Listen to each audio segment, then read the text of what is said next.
गर्मी से तंग ऊंट ने अपने मालिक पर हमला करके उसको शदीद जख्मी कर दिया।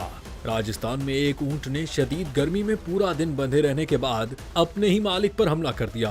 मकामी जराये के मुताबिक ऊंट को शदीद धूप में कई घंटों तक बगैर साया और पानी के बांध कर छोड़ दिया गया था। जब मालिक शाम को आया और उसे खोलने की कोशिश की तो गुस्से से बिफरे ऊंट ने उसके सर पर शदीद काट लिया।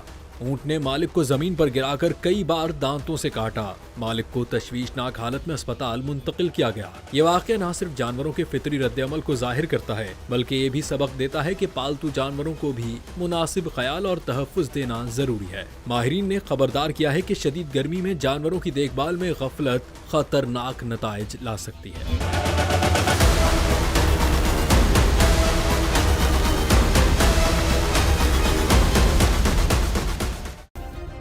सब्सक्राइब करें और बेल दबाएं ताकि कोई खबर रह न जाए।